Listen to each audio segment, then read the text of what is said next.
Okay. Hi, hello, and good morning, everybody. My name is Katja Pizzi, and I represent the Centre for the Study of Cultural Memory here at the School of Advanced Study, University of London.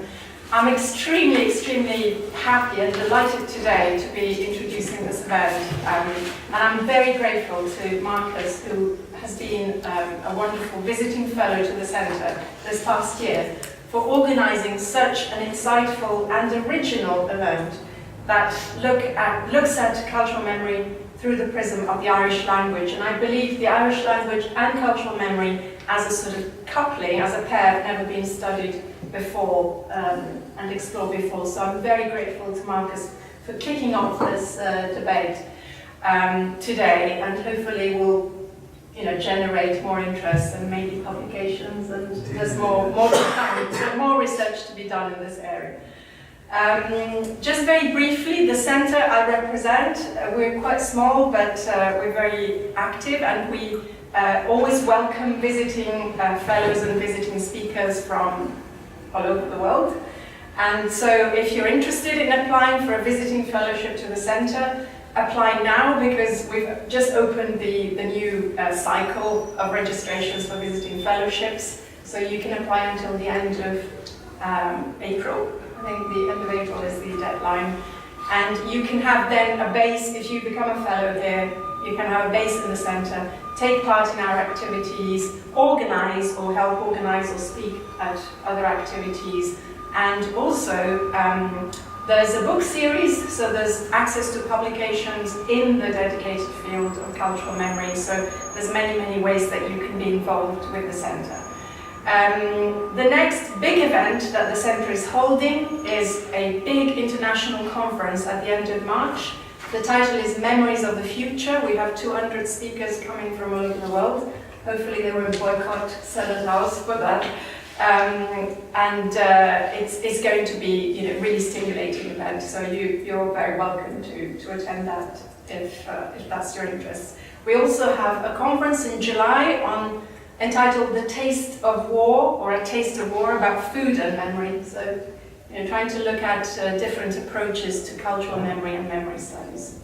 So without further ado, I don't want to detract from the very valuable introduction that Marcus is going to give you now. So welcome and enjoy the proceedings of the day. Okay, thank you, Katja. And thank you all for coming today. It's been kind of difficult this last few weeks. We've had a few speakers pull out. Unfortunately, last week an airline went into administration and we had some difficulties with that. And this morning we actually lost two speakers because flights out of Belfast were cancelled. So we've really had to rejig the programme today. But it's great that we have three speakers today, well two primarily. We have Professor Regina Collatine and Professor Jim McGill-Christ, who's going to be speaking afterwards.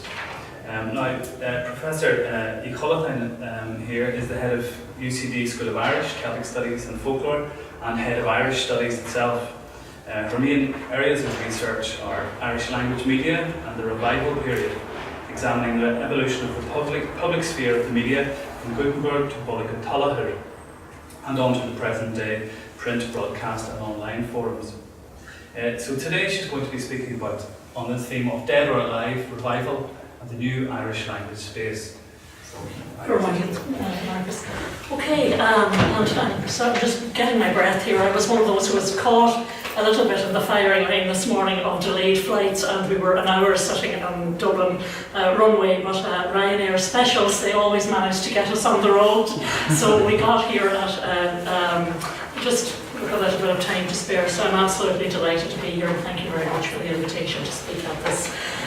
Indeed, the work that I do on revival is probably, and just as I was going through this, I'm just back from 6 weeks on a fellowship in the O'Donnell Fellowship in Melbourne, where I looked at an archive where the first Gaelic League was founded in Melbourne by this man called Nicholas O'Donnell. He's kind of been a little footnote away out there in Australia somewhere with regard to this, but it really struck me when I was there and I was preparing for this talk that really revival is the very core ideology of the revival movement was about cultural memory. what their really core values and their core principles were in promoting this and revival of language in particular was the linking of the past with the future of what they had for their vision for Ireland. One of the things, and I'm always very conscious of this when I'm speaking out of Ireland, and as I said, I've talked in Australia, I had to talk in China before Christmas as well, and I'm very conscious that people, there are various connotations from people who are revival movements of this, and the first thing I was saying in Australia in the O'Donnell lecture last week was, these people didn't want to change the world or change everybody to speak Irish or to, whatever. They wanted to create that, exactly what this conference is about, and I'm so grateful really to get the opportunity to contextualise what this is about. It was that cultural memory which would have been so absent in the future of Ireland had it not have been preserved. Because to give you just a slight little bit of a background to it, I'm sure you probably are aware of it, but I'm also always very conscious that we all have our own areas and maybe people aren't totally aware of what the revival movement was about. So 3 sentences basically. It started probably with the colonisation, and the part of that was to obliterate the Irish language from the social structures and from many other areas. But it did survive, and the more research we do, we find actually it not only survived orally, it survived in print and in manuscript form as well. But around the end of the 1700s, particularly in my research, 1795, there was a lot of work being done in the print culture to preserve the manuscript culture and to really just preserve the antiquaries of the language. Many societies were formed, and these groups came together then eventually, and probably around 1860 we find the first, what we call the Gaelic column, which seems a very insignificant little column in a newspaper, but it was essential in the context of media, and I'm working on a book at the moment on media and revival and the context of the communities, how that knitted together in a global context, which is why it took me to Australia. But they decided to, okay, right, we're going to make this visible then. So this was this little Gaelic column and other methods. And then that grew into another new mindset, growing from preservation to revival, and they decided it is actually worth reviving this language. So that's where we came to the revival, and the revival period really started around 1880 and on to 1940. And some people say we're still in revival. I don't think we're still in revival. I think we're in a different era now where the revival has happened and we have our speakers, and it's a matter of building on them or nurturing what we have. So basically that's kind of a little bit of a background, and I didn't intend, if I was going to be more stuck for time, I wouldn't have gone into that detail. I would have started immediately, but thankfully I do have a little bit of leeway with time now. So today's talk, that's just literally the background, a little bit then on language and cultural identity, and then the cultural context of language revival and ideology. So by the time you hear me coming to language revival, ideology, action, campaign and implementation, we're nearly there, so you can start to breathe a sigh of relief. So this is a newspaper called, I'm sorry, I'm certainly dehydrated from the flying and whatever this morning. But the Advocate newspaper was a newspaper in Melbourne, and it lasted from 1868 right up to 1990. But in the period 1902 to roughly 1920, actually, there was a Gaelic column in it, and there were also, I was looking at some of this stuff while I was, as an aside from the archival work I was doing, and some of the comments that were in it. For example, this was in the editorial.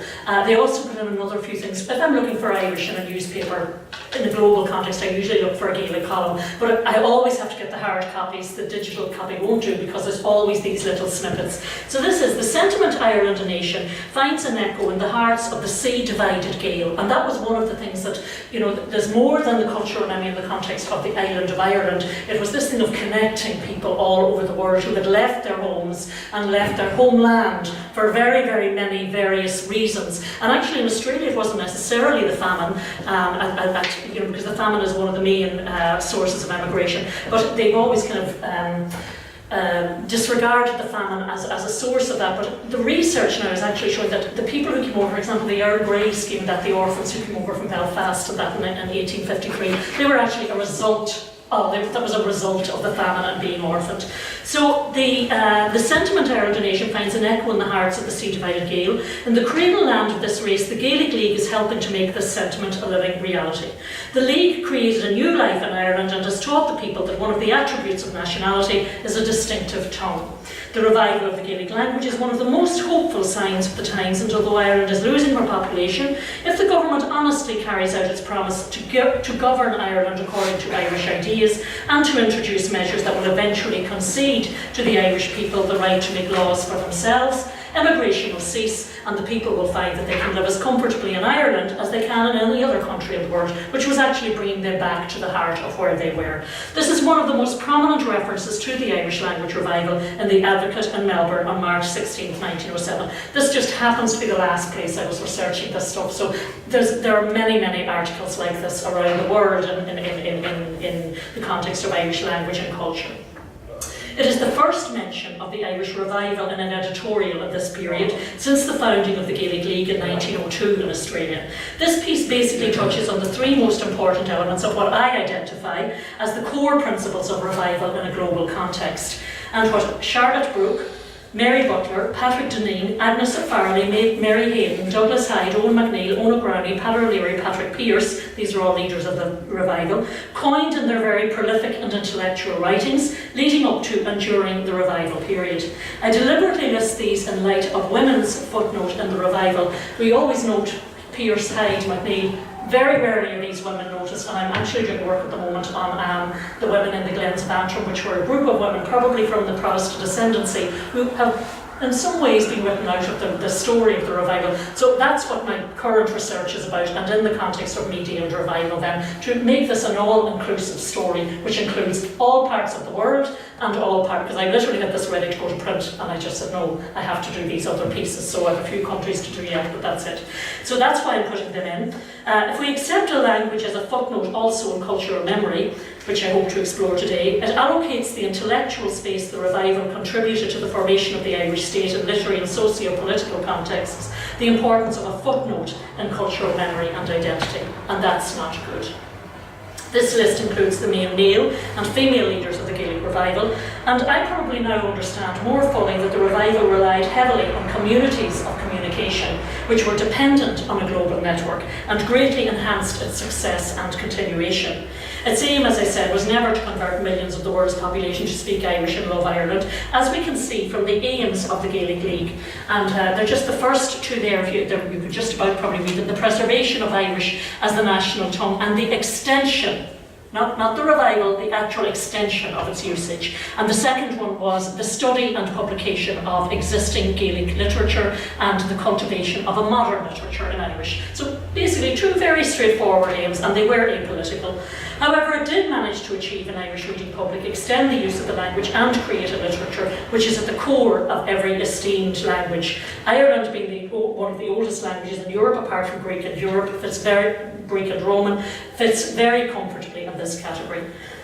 But language is more than just words and linguistic ability. The assessment of the success of the revival movement on the number of speakers alone, and not to take away from this, because it is very important, because that Cainch Nanini, the spoken language of the people, was the focus of a lot of it.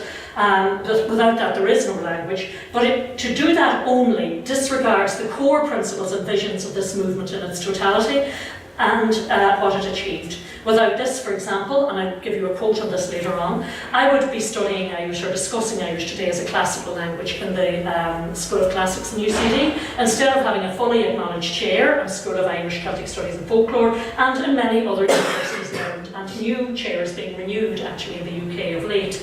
Yes, the number of speakers did and continues to increase significantly, but it is fair to say that Douglas Hyde's vision, who founded the Gaelic League in 1893 and went on then to be the first professor of Irish in the National University in 1909, and subsequently went on to be the first president of Ireland in 1938, which is very, very significant.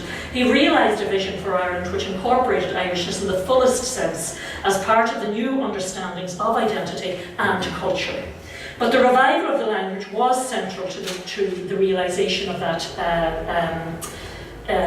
vision. So I have based my research on the communities of communication, and returning to this quote, firstly, the connection in red between nationality and the language spoken by the people. The League created a new life in Ireland and has taught people that one of the attributes of nationality is the tongue. Secondly, the ideology of the revival with Irish ideas, which is broader than language, but with the language being central, be it mainstream or minority language. And thirdly, the global connection, the communities of communication, which are evident in the writings and media sources, which has allowed the Irish people to find now that they can live as comfortably in Ireland as anywhere else in the world. I deliberately picked different colours to visualise the hybrid identity, which is now understood as being central to the understanding of being Irish in a global context, no matter what the location. And perhaps in the context here, probably the blue and red is quite significant where I'm speaking today in London.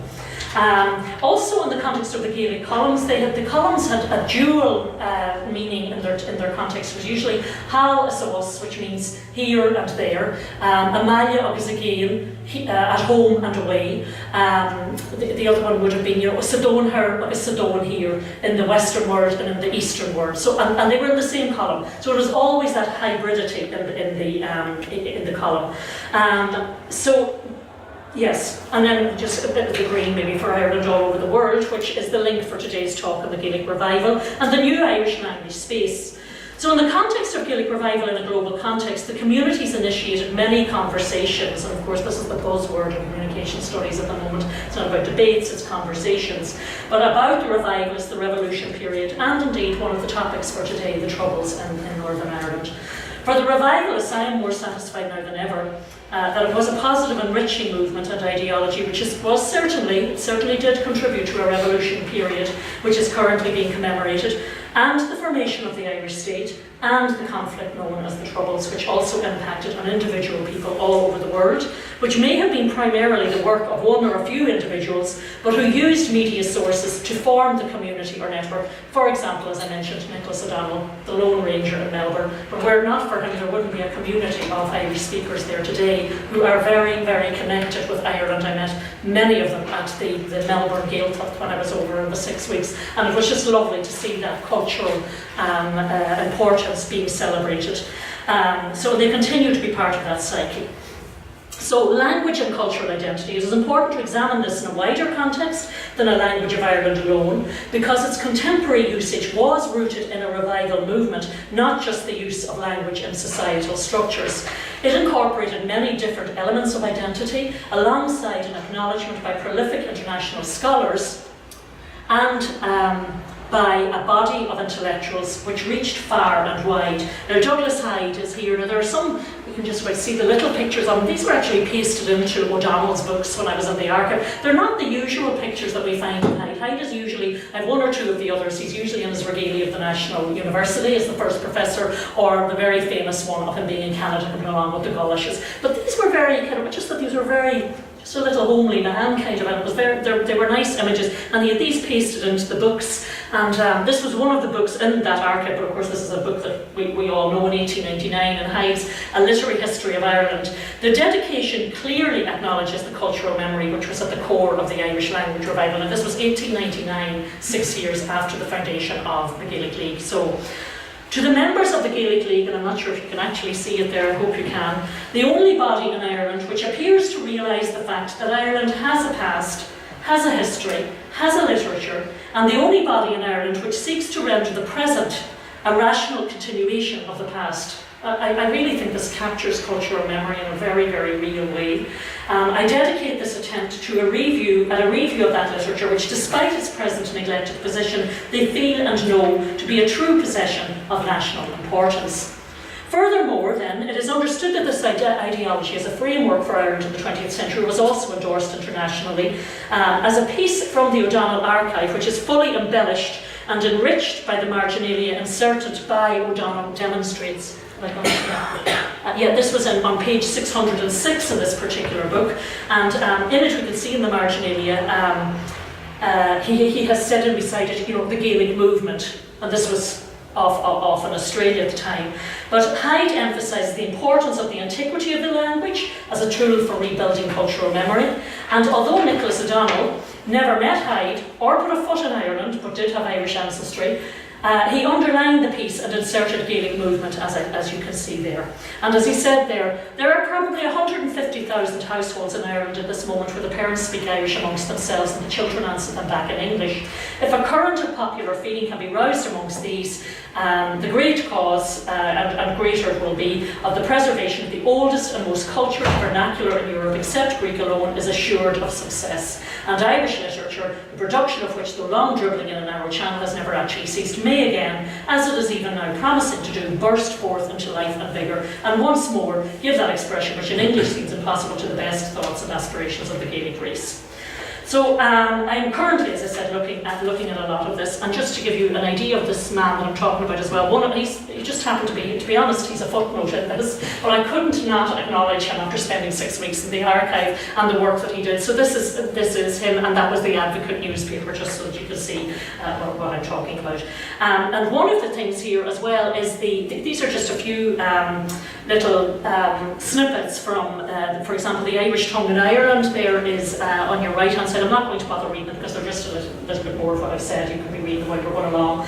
And the second, but it's in the editorial, and the second one was European intelligence. So what really came to the fore for me here was that this was not just the Gaelic column. You have to look at the other snippets. So it was inclusive of what was going on a greater scale. And it actually, one of the things that he mentions is, he mentions the great scholars and Kuno Meyer and whatever. So then we go on in the context of cultural memory. It's probably difficult to imagine a place further away than Australia, which is probably a good example for today. But in a contemporary context, these are relevant too.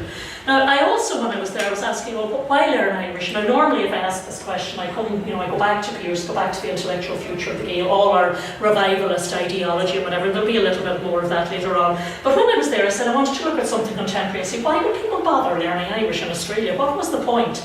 But I came across two lovely pieces from, actually, now you probably won't be able to read this, but the first one is actually from Sally Richardson, a scholar in Australia, and but also a person who not a scholar of Irish, neither of these are scholars of Irish, and the title of this was, Where Did the Irish Language Come From? So basically, what she goes through, the whole thing of the P and Q languages, and the Celtic languages and how they originated, and does that. This is in, a little journal called The Time, in Australia, and she goes through the development of it, but just at the very end there you can see what she just says, the theories are still controversial in the context of linguistic origin and that, she would admit that, but at the end she just says, but reappraising our ideas of who we are and where we come from doesn't have to undermine our identity. On the contrary, it can strengthen it. So I just thought that kind of finally, now that was 2005, it's a good while ago I suppose really, but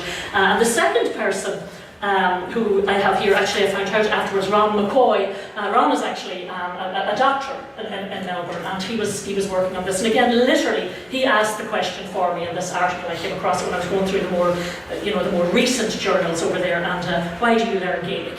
So literally, he was answering that question, and he's again, you can read it there when we're going along. But he's basically a trained singer, and for that, he said he learned a lot of Spanish. He learned Italian, French, German and Latin, as well as a smattering of Spanish. And after a cursory study of the Irish language, I felt strong past echoes, and the language felt directly relevant to my cultural heritage in a way I had never experienced before. And he goes through examples then of the language and whatever, and how you can't translate something. But at the end, he kind of says again, the language started to become part of me and my daily life, my reading, my emails, my way of thinking, and I felt connected to my past, my ancestors. I started to understand why, when a language disappears, so too does a part of the culture, and why oppressors spend so much energy suppressing languages other than their own. However, and I thought this was good, I don't tell all of this to someone who asks me, why are you learning Gaelic? I just answer, why not? So I just thought it was really, simplified at the end of it. But at the end of the day, it's just, I just thought it was just a nice answer to the question for me when I was over there. So moving on to the next part of this, in the context of language revival ideology. Now this is actually the third part of my talk, but the first part of the third part. So as I said, when you hear me coming to the third part of this, we'll be nearing there. But for this, I am going back to the revival ideology. I've done the kind of the context in a global context, if you like, with Australia as the most recent example that case study that I've been doing. And that's really only a smattering of us, just a dip of what was there. But I think it's important to mention it here today. But the rest of this talk will look at the spoken language and basic orthographical issues as part 1 of language revival ideology, and then part 2 and part 3. So we look at the developments in Irish language, print, media and literature, and their impact on intellectual life, culture and identity in the revival period, and why it was so important. Why was this revival, even for myself, and I'm working on this far too long, I'm at it now since the mid-1990s, and I just said this is not a question I've ever managed to answer, and that's probably why I keep searching, but it's something that has enthralled me since I started, as I suppose we all have our different aspects of cultural memory, I suppose, which is why we're here. But this intellectual mindset was premised on the understanding that it was imperative to preserve the antiquaries of the past while cultivating a literary and oral language of the present. This was referred to in Patrick Pearse's essay, which I am here, The Intellectual Future of the Gael, in 1898. Now, just to go back on the timeline for those of you who aren't familiar with the Gaelic League, 1893 was the foundation of the Gaelic League, 1898 were Pearse's intellectual essays. And I think it's probably worth reading if it takes a minute more to do the talk. I'm going to go with it. As I am but a student of Irish myself, and young at that, this was 1898, so what was he? He was 21 at this stage. So that always amazes me, these people, how they have the energy to do so many roles and what they were doing and what they wrote. I am aware that Gaelic scholars will find will find little that is new in these papers. This was a collection of essays that he had written. But it is not so much to the scholar they are addressed as to the barbarian, to whom, that is, to whom our national language with its wealth of poetry, romance and folklore is still a sealed book. The subjects of which the lectures treat are today far from being so new or out of the way as they would have been even a few years ago. For thanks to the Gaelic League, the organisation, to the Oireachtas, the main, and that is this will all feed into the way they implemented it. So the Oireachtas was the national festival, so that was the other thing, and then to the Gaelic Journal and to Fáinne and Lay, which was the newspaper and the journal they used. So there's 3 elements that they used to implement this.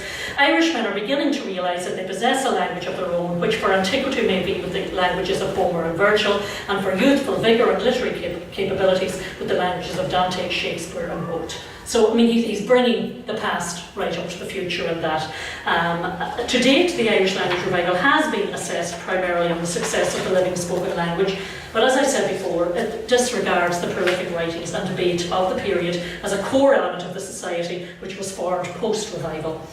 This analysis concludes that writing and journalistic practices which produced modern works of literature and embraced a revivalist ideology were to the fore in the creation of a new vision for the Irish state in a European and in a global context. So the title of the article, the second one I'm going to look at here today, just I've left it in Irish, but I've done a little bit of translation on it for you, but this is an article called Gaelic na Hampshire Shaw, and it means, the Irish of today. And it was written in 1909 in the aforementioned Gaelic Journal. Or Irish Gaelic, which had a dual title actually, and it reflects the orthographical challenges of the period which dictated much debate. So first of all we have the mindset, which Pearse was saying, that linking of the past with the future. Now we're down to actually, okay, how do we speak this language? What are we going to do with it? How are we going to spell it? How are we going to write it? How are we going to make the sounds? So the subject of the article touches on the core ideology which incorporated an understanding of the past in order to bring the Irish language into the future of the Gael. So what he's using is, he talks about it's hard to say what is and what is not Irish now. Now he uses a new spelling, for example, instead of that, Fear Gaelic, that's a new spelling that would not be used now, or an old spelling that would not be used now. But that's the whole debate was, do we simplify the spelling? For example, for those of you who are familiar with it, that's not an issue, but for those of you who aren't, for example, the name Caoimh, C-A-O-I-M-H, that's pronounced C-U-I-V. So the thing was, well, do we do CUIV or do we go with CAOIV? Simple things, but we're going to create a lot of challenges for a new language. So it is hard to say what is and what is not Irish now, as it is a long time since we were as learned as was the practice of our ancestors. The foreign scholarship has confused us so that some people I know say that it would be better for us not to have it than to have it. Look at this following piece, which Geoffrey Keating, of course, who wrote the first history of Ireland in Irish, and compare it to the Irish which is currently printed. What is a true Gael? It is difficult to say, as Conall Carnock would say. Is this a true Gael before me? And if not, is he a true Latin or a true Roman or a true foreigner? There are those who say that Keating didn't have good English and he was the very man to say it himself and that it made him cross. So this article was indicative of the challenges facing the revival movement at this time, but it had already made its mark on intellectual life in Ireland by 1909. Firstly, with the increase in the use of press as a medium for public discourse. Secondly, with developments in the understanding of modern literature. And thirdly, with the organisation within societal structures which would flavour which would have a flavour of the extension of the use of Irish language, with the use of creating a bilingual tongue. The value placed on the manuscript material also as part of an intellectual heritage would form a basis for a new school of intellectual thinking, which was evidenced in 1916, as referred to in Professor Liam O'Brien's memoirs, for example. The rebels in the 1916 Rising advanced on the Royal Irish Academy to find some of the jewels of ancient Ireland before them. And they realised when they were there, they said, oh, we have all these wonderful, really thick books. If we stack those up, they take the bullets, so they will, if we can use those, they're great. But they stopped. And he literally, now I actually think I do have this on the, and I just have it in English on the right-hand side. So basically he said, I turned to the man, do you know, boys, I say, what these old books that you see here are? We don't know. These are the old books of Ireland, 4,000 years old. Well, that's debatable on that issue, but do you understand? You could say that these old books are the reason we are fighting. So, I mean, this is the whole, we're talking about cultural memory in the context of conflict today as well, and in the piece that Marcus had given me. So I just think it's we have to acknowledge these kind of connotations as well. They all swore and took a note that they would prefer to die than to lay a finger on those books, and they didn't. We didn't open that door.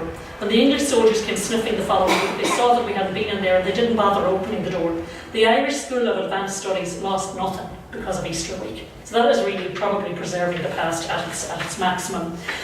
And it's further enhanced when tracing the roots and seeds of Irish language journalism and how it transferred to a journalistic culture, because when we look at the Uneacht Time scribes in Dublin used a lot of their work. In fact, they did the opposite. They used the newspapers to actually to transcribe manuscript material. And this grew into a forum, the print forum, which was utilised to the full in the first quarter of the 20th century. The reliance on the success of the revival, building on and using the link with this ancient writing tradition, is also debated in Clive Sullish. Clive Sullish was the first Irish language newspaper in 1899 to 1932. And at that time, they had no, the literature that they had was the manuscript material. They had no modern literature, as we referred to earlier, in the context of Maupassant, Dostoevsky, Gorky, all of that was non-existent. So they needed to get in touch with urban themes and a really modern literature in the full sense of the word. So this was literary criticism in Irish is no less a science than is medicine or geology, and to write the most rudimentary treatise in such a science without a certain amount of technical language would be as cumbrous and difficult a performance as if my friend wrote his column of rounded notes without pronouns. The Irish language, as far as I know, is entirely barren in the field of critical literature. Certainly modern Irish is. And I think that's very good that they made that distinction. They weren't talking about the classical language, and they were acknowledging we did have a literature, and we still have a very strong literature which we should be drawing on. But this modern literature is something we need to develop. The literature of criticism is a growth, the result of generations, of centuries of workers, the accumulated product of the brooding of many minds on a people's literary self-expression. The more I read these, and I've done these, as I say, I've been working on them too long, but there's just so much meaning in what they're saying in the context of what we're doing. And another one, Irish prose, if it is to be a vital and living thing, must be based primarily on the living Irish language of the present day. This was in the context of creating a modern literature. But in order that it may be robustly native in tone and texture, richly idiomatic, in short, a legitimate development from the past, Our writers must steep themselves in thought and style not merely of the 17th century masters, but of their predecessors back to the 8th century. This will keep them from Farism and whatever. So really, they had a momentous task to achieve revivalism in the early 20th century, late 19th century, and reinstating Irish language and to quote Daly and Dixon, into the worlds of commerce, politics, official religion, the professions and the printed word. In order to engage with these structures, it was imperative that it was premised not on ideology alone, not on a language teaching plan alone, but on a comprehensive plan which would encompass all elements of society and all people. This was initially activated through societies, such as the Society for the Preservation of the Irish Language, for example, the Gaelic Union. Then also, and I have this because these were the two first, the one on your left is the one that was actually founded in Brooklyn in New York, and Gail, some of you are probably familiar with this, but it was founded in 1881, and this was the very first Irish language journal, we're told, which was founded in 1882 in Dublin. It actually wasn't. This was the first one that was founded in Brooklyn. So it's very important, I think, to acknowledge all of that this was very hybrid. It wasn't just something that was located here. And one of the things, and I say that because the report of the Society for the Preservation of Irish Language in 1887 is in Gael there on your left, and just showing some of the columns then in the Clive Sullish. So while organisations such as the Society for the Preservation of Irish Language paved the way for this intellectual cultivation, organisations like the Gaelic League, the GAA, the Irish Literary Theatre were to bring it to a new level, a modern nation in tune with all its counterparts in culture, language and societal structures. And just to show you some of the, this is the Gaelic League, and just to notice it's bilingual, it's not just in Irish, it's bilingual, and I think that was an important element of this, especially when they were trying to promote a new mindset. And then we saw Douglas Hyde earlier, but this is Owen MacNeill, and of course he wrote the article in the Clive Sullish, The North Began, which is hailed with the founding of the Irish Volunteers. So, and yet he was the professor of history in UCD afterwards. So they were people they were thinkers.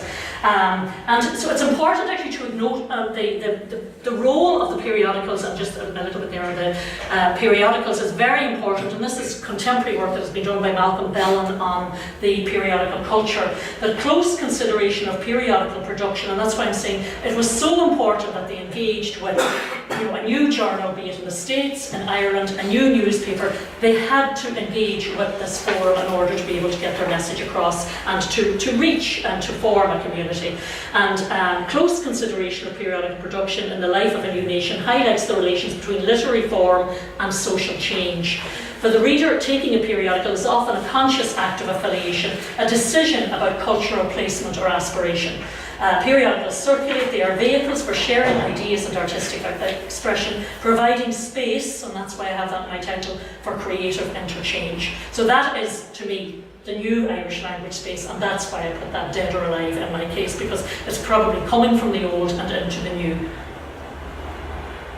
So, at this time, newspapers also played a part in the cultivation of a political consciousness, and this was, at the end of this, what Mark O'Brien has actually said, and in a different context altogether, in the context of the Land League, it enabled them to hear their friends at a distance talking to them in accents of power about the wondrous doings of the Land League. So what we're saying here is really that it was allowing them to become empowered, probably, as a generation of new speakers and thinkers. The Gaelic League had an added role on this period in that it provided a sanctuary to a disillusioned generation of young people, while also providing a mecca, which is what they referred to it as, in which young people could discuss politics and engage in public discourse after Parnell's death, which was only 2 years before the foundation of the Gaelic League. As one of the many Leaguers who met her husband in the Gaelic League, Anya Cant, who was the wife of Eamon Cant, who died in the 1916 Rising, after the Parnell split, there was no interest taken in politics by the young folk. There were too many divisions. The Gaelic League, where there were no politics spoken, was a mecca for everyone. The people learned that they had a country with a language, they learned the music, the dancing, the games, and they were encouraged to use Irish manufactured goods. What followed then was a very progressive period in the production of Irish language print material and in the campaigns to ensure usage and visibility in the Irish language.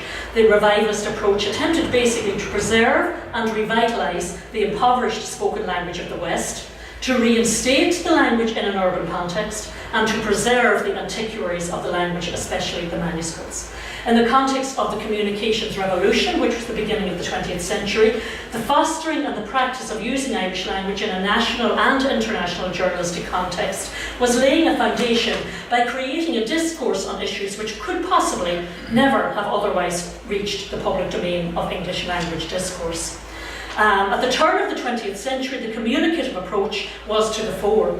The establishment of contact with all members of society and the formation of communities was paramount, be it imaginary or real contact. In fact, some time prior to McLuhan's Global Village in 1964 and Anderson's Imagined Community in 1983, the aspirations of George William Russell, or A.E. as we know, the editor of The Homestead and at the Irish Statesman, best describe this concept of community or combined ideology in the context of the identity.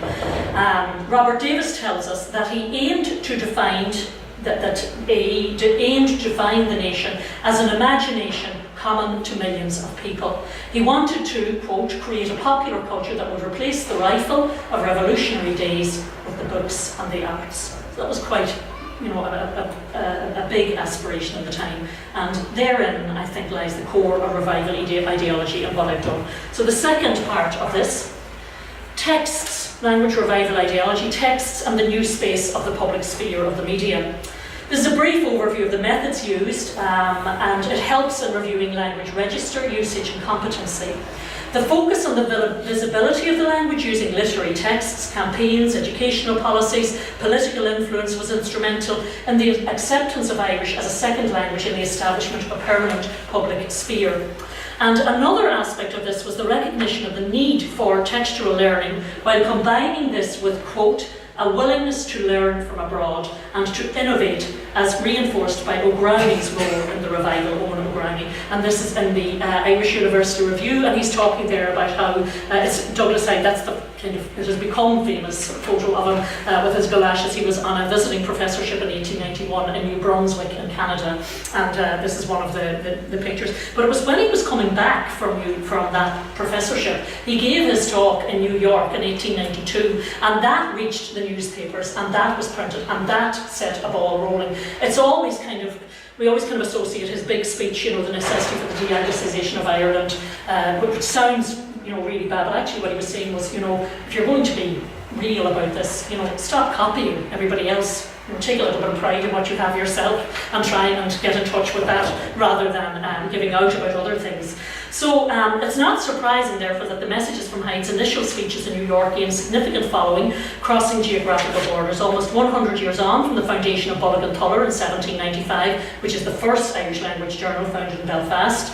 Parts of Hyde's speech to the Common Gaelic on the 16th of June 1891 were printed in the Irish American newspapers. They reached the newspapers in Ireland, where it influenced Owen MacNeill, who I showed you earlier, and Owen O'Grownie, and Hyde primarily claimed that the language was in a bad way, but it wasn't dead, stating that a bilingual Ireland would be better than a monolingual one, and he concluded that if the Irish people wanted to stand together as one nation, the link for this was to be found in the ancient language of Ireland. It prompted MacNeill to write an article entitled Why and How the Irish Language is to be Preserved in the Irish Ecclesiastical Record in December 1891, which is basically a treatise on his vision for the progression of the language with some practical recommendation. He compares the energetic advancement of Irish language among the Irish in America, Australia and England to that of the Irish at home, who seem to be, quote, under a spell of impenetrable apathy. He then asked MacNeill to write a more defined article on ways in which Irish language could be preserved and revived. That was O'Grownie, he was the editor of the Ecclesiastical Record. And an English and Irish version entitled Cover agus Gleis Abraham Glusach and the Gaelic the Harderai in Yerin, a plea and a plan for the extension of the movement to preserve and spread the Gaelic language in Ireland, was published in the Gaelic Journal, that one that I showed you back, in March 1893. This 13-point article stated that no language has ever been kept alive by mere good teaching. The language cannot live at all that does not live in the homes of the people. whatever is worth doing speedily, and he laid out a plan basically on how to implement this. MacNeill's articles, Andrew Brownie's article, another article called The Irish Language in November 1890 in the Ecclesiastical Record, highlighted the need to combine the scholarly approach with the language of the home, and a coherent message was finally emerging to formulate a policy of action. Acting on the correspondence that the article generated from the literary elite of Ireland and the response to hate speech, the necessity for the de-Anglicisation of Ireland, they took it upon themselves and they founded the Gaelic League on the 31st of July 1893. Subsequently, MacNeill credited the newspaper venture, which was, they said then in 1898, we need to have a newspaper, and Clive Sullish as the organ of the League, with testing the reality of the movement, securing a place for and participation of Irish language material in the communication language. Oh dear, sorry, I don't know what's happening here. Is this? Yeah, just the word X. Just X. Okay. Okay, so, and this was in 1897, the start of a newspaper, and what they'd had their journals, and now it was time, okay, we need a newspaper. But what he said is, and I think this is the very last part here, a correspondent of the Gaelic Journal put the case in plain words a few months ago when he said, if the movement is a reality, it should by this time be able to stand the test of supporting a weekly paper. And that's important because all the journals before that, in their preface, they were all protesting. We had now moved from protest to test. So we weren't protesting against the authorities anymore, it was time to test. Okay, you are the Irish reading public, now what do you want? So the language movement was gaining momentum, but if Irish were to be adapted to urban structures, as quoted there by Daly and Dixon before, the economic value of the Irish language would have to be a key element of the revival. And that's just one of the images in one Clive, the newspaper that was formed in 1899. That just happens to be one, actually, I was trying to put this together, and the one that I happened to come with, it just happens to be the one of the aftermath of the 1916 Rising, which probably is relevant in the context of what we were saying today and in the context of Marcus's summary on the conference. So, in his editorials in Clive Sullish, this newspaper, MacNeill, who was the first editor, often wrote about his belief in the role that the Gaelic League had to play, not only in cultural and language revival, but in economic survival. Referring to Greece, Finland, Bohemia, Hungary, East Prussia, he sometimes used examples of material prosperity in other countries where language revival had taken place. The absence of sound research methods dictate that these claims seem to be based more on speculation than on hard evidence. However, he was a very noted historian in his time afterwards, so it does highlight the European focus viewing the Irish language in comparison with other world languages as opposed to a marginalised language on the western seaboard of Europe, which was keeping with the initial revival ideology on an international scale and creating networks.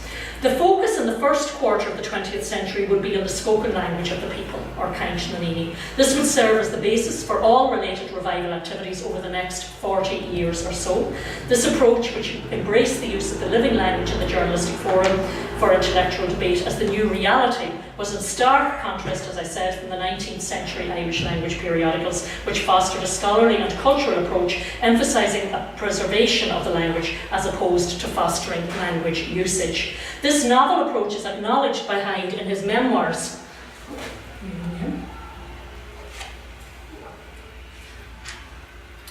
In 1937, just before he became president.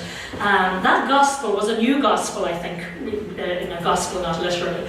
It was new in Ireland anyway, because there were many societies from time to time, as I demonstrated already, to read Irish or to print manuscripts in it, but speaking it, that was a new thing. The new thing is best described probably by MacNeill in referring to the founders of the Gaelic League in November 1893 in his article, The Gaelic League, in the Gaelic Journal, as having seized the psychological moment. In short, they purpose at the earliest opportunity to change, and that's probably a sick, but it is right from the piece, to change the venue of their work from Dublin to the Irish-speaking people, to teach, exhort and encourage them not to abandon this noble heritage of national speech, to enlighten them as to the real disgrace of such a desertion, to stimulate them by the striking examples of other races around us, to make them respect their native speech and themselves for the possession of it, to eradicate finally that unworthy feeling of shame attached to the speaking of Irish, which has been the worst enemy of the language. In this way, both by principle and practice, to secure that the Irish language will be handed down to ever-increasing numbers of Irishmen, We are not fearful of the response. It is to bring about this that the Gaelic League proposes to create an opportunity. In the noted Bismarckian phrase, it is abundantly clear that the founders of the Gaelic League have seized the psychological moment. This correlates, of course, with Anya Kant's description earlier of the public space as referred to in her piece, but the power of this medium of the press, which was recognised long before this in a debate in the Royal Irish Academy, was reported in the University Review well before this in 1886. And we can see now where this, yes, he is talking about the psychological movement and the psychological moment, and we were right at the cusp of it. But in 1886, almost 10 years before that, there was a debate in the Royal Irish Academy, and T.W. Rolleston and Hyde were hot and heavy debating the use of a newspaper, or whether peasants could actually use this language. And this was what was quoted in the Dublin University Review in 1886 afterwards. And this will just maybe give you an idea of how a momentous maybe milestone it was to create this print culture. This was 1886. But we should need to see more definiteness or more common sense in the aims of Uncreeving Eving and his friends at Stuttleside. Do they wish to make Irish the language of our conversation and our newspapers? Impossible and wholly undesirable. Do they wish to make us a bilingual people in the sense that everybody should know 2 languages? But peasantry and artisans cannot be expected to know 2 languages except at the expense of both. What is there left except to treat Irish as a classic and leave it to the universities? I go back to what I said at the beginning, which is where I would be in the School of Classics today if that approach had been taken.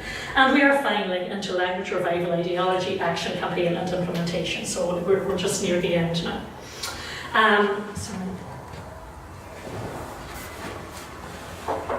So this was the action, campaign and implementation. The choice was clear: leave it to the universities or create a living language which would progress a new ideology.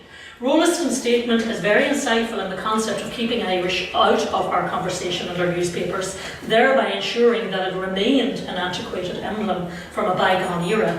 This is perhaps the most important quote, as it demonstrates the power that was perceived in making Irish language a part of the new press culture. These were a specific generation of probably idealists and intellectuals, however, as Pearce called them, the Gaelic League generation, and the ideals would encompass many aspects of the emerging Irish society, as he says here. The intellectual future of the Gael is a subject which must, from its very nature, be of the deepest interest to us. The mission of the Gael, however, will not be confined merely to the propagation of this literature. The Gael is, in the fullest sense of the word, an idealist. He is, in fact, the idealist. Of course, Pearce was always way over the top in most of his writings as well. We have to put that in context. But he revels in imagination, hence painting, sculpture, music, oratory, the drama, learning, all those things which delight and ravish the human soul, which stir up in it mighty convulsive passions and strange and definable yearnings after the great unknown, all those things which seem, as it were, links between humanity and divinity. These will ever find among the Gael their most ardent and accomplished disciples. And this was where he was really linking the whole thing to, this is not just about speaking a language, it's about getting in touch with who we are. The space had been provided, but now it would be necessary to implement policies in education, literature, language, social practices, economics, and most of this would be debated in the public sphere of the print forms of the media. It is probably a natural progression that subsequent revolutionary and political movements impacted on this, beginning with the 1916 Rising, as quoted here by Nollaig O'Gara, former Gaelic League president, explaining the role of the Gaelic League in the 1916 Rising. Yes, I have it in the English there. Although it is true that the League had no direct link with the Rising, I'm not absolutely sure about that. I'm actually just publishing a paper at the moment at Age, and more of the work that I've done is actually showing that they probably did it more, they weren't as apolitical as they said, and particularly Hyde, even though he resigned from the Gaelic League in 1915 because of the political aspect that it was taking. But he went out and inspected the volunteers in 1914 and made many sweeping statements in lots of those inspections. So they were swept along, I think, with that as well. So it's very hard to completely distance both.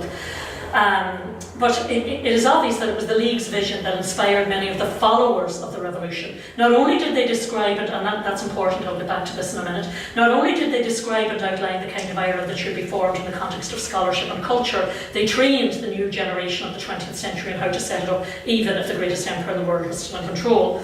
Much of this thinking hailed from generations of European philosophers who preceded them, linking language to identity. For example, it is no coincidence, as we know, that Darwin died in 1882. The European intellectuals who had a major influence on the generation include Fichte with his treatise Rede and Deutsche Nation in 1807-8, and Wilhelm von Humboldt, who said, quote, "Language is the external manifestation, as it were, of the spirit of a nation. Its language is its spirit, and its spirit is its language." One can hardly think of them as sufficiently identical. And of course, they all followed on the ghosts, as Pearce called them, of Todd, Davis, Mitchell and Lawler. Douglas Hyde acknowledged this intellectual freedom as being rooted in European ideals also, and he demonstrated this very early when he went before the Commission of Education, the Robertson Commission, in 1899, when he used evidence from all the European intellectuals and scholars to make his point to the Commission. And he says the Trinity case rests on Dr. Atkinson. Two cases are made. One is that literature is lacking in idealism and imagination and is indecent. The second is that Irish is a formless, fluid, indefinite state, is in fact a dismal swamp. Now that quote was used again and again. A little reflection will show how deadly is this onslaught. It is the worst attack ever made in the whole Irish race, on all Irish thought, on the genius of the people. It stamps the race as gross and lacking in creative and imaginative power. It deprives us of our inheritance, our past. And here we're coming into our cultural memory, because Hyde really got this. And I think the big thing was that it wasn't an identity with a gender, with a religion, with a political party. I mean, Hyde was a Protestant or a Presbyterian from Roscommon. He was the son of a Presbyterian minister, and of many of the, particularly in Antrim, there was a huge movement there. But in effect, it says the thoughts and deeds of the Irish people for over 1,000 years are not worth the reading. How they sang or lived or loved or warred or worked has no interest. He's not talking about how they're living now. He's saying it's not worth the reading if we just get rid of all this. They were a coarse, material tribe or tribes whose written records are valueless. Their writings are low, near the sod, and lacking in idealism and imagination. Today they have not an imagination at all. Now, a little of the debt which the continent owes to this calumniated Ireland has been paid. The most eminent foreign scholars have rallied to the defence of our literature and language. All the Irish and foreign authorities are against Dr. Atkinson in maintaining the educational value of the language and the worth of the literature. And he lists all the scholars. But it's very interesting in the fact that, you know, the way that they approach this revival and making it more of an in-depth study. This is a prolific list of scholars at the end, but it's interesting that these are the names that Liam O'Brien also used when he found the books in the Royal Irish Academy. So they were all the people that he was in touch with and had made him aware of the wealth of the past. This was a progressive historic perspective on language and its possibilities, which Pearce used again in the debate for the National University in 1908, saying intellectual freedom must precede political or national freedom. The first case of every race struggling to maintain their national existence is to educate their people on national lines and through the medium of their own tongue. In the context of the aims of a modern literature, again, the European model was used, which did not shy away from the problems of modern society. The essays on literature by Pearce and Padraig O'Connor, the most prolific writer of the revival, mentioned Knut Hamsun mentioned the themes that the likes of Knut Hamsun, who won the Nobel Prize for Literature, alongside many Russian writers and European writers, to examine the role of the human being in life. The Oireachtas then was created as the form, and the first Oireachtas was in 1897, as a forum for intellectual and literary performance. And again, this was viewed in an international, or at least a transatlantic context. Literary gatherings of this kind were important in nurturing and cultivating a new approach to arts and literature, creating an inclusive partisan platform for all artisans on the island, east and west. How interesting is it, however, that this was also recognised in the United States? Clearly, it was this movement and the festivals associated were seen as links to the past and signposts for the future. So, and just a little bit there in black, the very idea of the Irish people having literary competition in their own language in Dublin was so extraordinary that they eagerly took notice of it in the press in America. They were happy that such a very large measure of success had attended the efforts of the Gaelic League in establishing an institution having for its objects the literary cultivation of the tongue of our fathers. And he considered that there were two great reasons which should induce every Irishman to join the movement for the preservation of the Irish language. First, it offered a common platform to those of different shades of political and religious thought. And secondly, that it formed a strong bond of union between the Celtic peoples of Ireland, Scotland and Wales. These were not viewed as social get-togethers, but as platforms to cultivate a literary culture and a new intellectual community, which was to tie in with the intellectual freedom that festivals of this kind provided over hundreds of years in an international context, demonstrating once more the need to understand the past in order to progress the future. And this was in 1889 in the Oireachtas and Clive Sullish. Common festivals have ever been a tie between individuals of a race after community of blood and community of language. Community of festivals was the strongest bond that held the various independent Greek republics together as one Greece. Why the Pythian? Why the Olympic, the Nemean, the Isthmian Games were to the Greek? The assemblies of Tara, Amania, Carmen and Talchan were to the men of Ireland. The ancient assemblies are revived in the Oireachtas. The festival is the rallying point of the movement. It affords a centre for the thought of all Irish Ireland. It makes for social as well as linguistic and literary unity.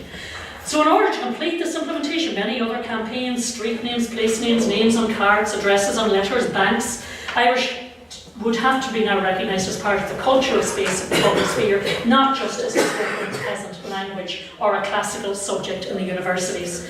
This in turn would strengthen it as a living discursive language and increase the memory of the language as an element of emerging Irish society, creating strong links between Ireland's heritage and contemporary society. The creation of modern literature led to many debates on font types, language registers, standards, terminology, orthography. We saw that at the beginning, which have been rigorously documented and have been quite divisive. One of the ancient links to the ancient heritage came in an article by Liam O'Brien, who was a very prolific scholar and a great translator, who was multilingual, working in this civil service in 1919, and he was expressing his concern for the lack of engagement with the revival movement in Irish-speaking areas to bring it in to the 20th century. I'm afraid that we won't have a proper natural literature in Irish until the Gaeltacht community wake up. Echoes of Hyde here again, but 20 years on, 30 years on nearly at that stage, not only with regard to the Irish language, but with regard to the whole world. They have a sort of lethargy, which, like someone who is trying to recover from an illness, or is it that they are kind of bewildered? And this is very good, I think, in the context of this conference, because the ancient Irish life they had has been cast aside without a new modern Irish life ready to put it in its place. So they didn't know how to handle this new life, and they were the native speakers. So it probably best summarises the state of play which influenced the Gaeltacht mindset at this stage of the revival. Basically, the structures of the revival worked for the urban bilingual community of revivalists, but Gaeltacht speakers still needed English to take their place in the modern world. However, they did not view their language as a reality in this English-speaking world, because the ancient Irish life they had was being cast aside without a new modern Irish life ready. So, just to conclude, clearly the revival did achieve much success on many levels. And while language revival is assessed, therefore, in terms of the number of speakers, I firmly believe it is time for an advanced appraisal of the revival, which includes the writing processes where the intellectual Gael was developed and which shaped much of the 20th century developments, as referred to in these quotes. And in the analysis of the Gaelic League idea by Sean Tuama in 1972, and that was what he called it, and he said it was probably one of the most democratic movements that had ever taken place. But Brendan O'Divlin refers to the Irish people as willing or unwilling, quote, heirs of the League, and that's from saying the followers of the revolution. He has put it in a different context. The next generation of Irish people were actually the heirs of the League, he says. He also acknowledges the need to assess whether the restoration of an indigenous community language is essential to our survival as a spiritual entity or to our continuing individuality. Yeah. The issues of the language debate have shifted since the times of Hyde and MacNeil. And even since Corkery's day, you're probably aware of Daniel Corkery's in Ireland, for those who aren't. It was a treatise on the whole aspect of, the big house in Ireland, and was there a hidden, probably wealthy Ireland there. There was also Irish-speaking. It's quite an interesting treatise. Few today would question the existence and the determination to continue to exist of an individual Irish entity. For us, however, the cultural argument tends to centre on whether or not the restoration of an Indigenous community language is essential to our survival as a spiritual entity, to our continuing individuality. As heirs of the League, willing or unwilling, we might do worse than apply ourselves to this problem, at least by a programme of sociological and anthropological research, or more specifically in psycho and sociolinguistics. There's the decision, however gradual. Theirs the responsibility to understand the real issues and to judge in knowledge and freedom. Right or wrong, the Irish people will have the last word. With commemoration events and ongoing politicisation of culture and identity, reshaping and restructuring of nation building and communities analysis of the kind being undertaken in this symposium, central to the understanding is the function of memory in communities where language is contested.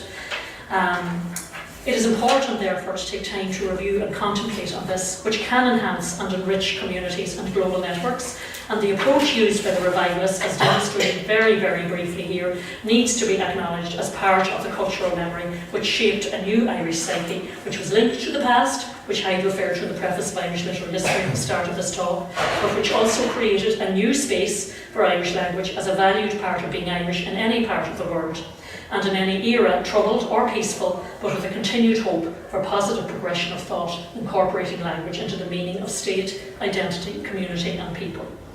It is often overlooked that life went on and goes on after and during these events that we have mentioned today, in particular in times of conflict. In the context of the revival period itself, it's probably the followers of 1916 and those heirs of the Gaelic League who exerted the most influence on also the political events of 20th century Ireland, North and South. To some extent, one of the results is that Irish language became normalised in the intellectual life in Ireland, and is still important to our continuing individuality today in the context of Irish, European and global communities, of which it remains a part, creating new synergies and potential collaboration which will open doors which may otherwise have remained closed. It was fine to keep the other door closed, but it's time now, I think, to open these doors. It is indeed also the embodiment of AE's aspiration to define the nation as an imagination common to millions of people, and to create a popular culture that would replace the rifle of revolutionary days with books and the arts. The continuity and adaptation of the transformation of writing processes and practices to incorporate a living language of the people played a magnificent role in this. The conceptual revivalism continues to play a significant part in cultural growth in Irish life today, and we need to debate this regularly, as they did, to ensure that these understandings do not get lost in the rising and the troubles and in future developments which pose a challenge where yet again language has become a noticeable omission on the one hand and the main source of contestation and political negotiations on the other. Contextualising these perspectives and contemporary scholarly frameworks of memory provides some signposts and snapshots in creating a blueprint for a better understanding of the nature and function of memory in communities where language is contested, to quote from the conference, even in communities where it is now officially recognised as a national language. So thank you.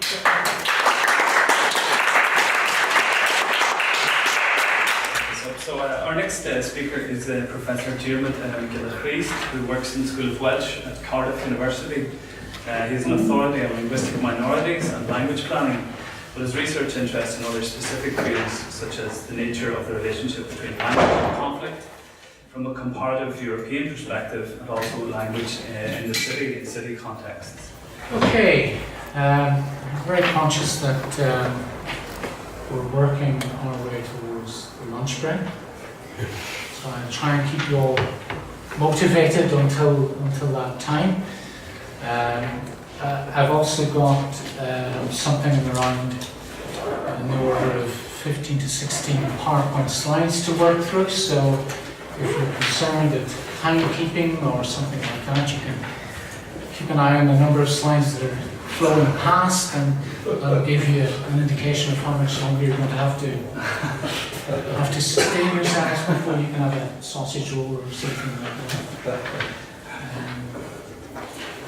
But thank you very much for the introduction, Marcus, and for the invitation indeed.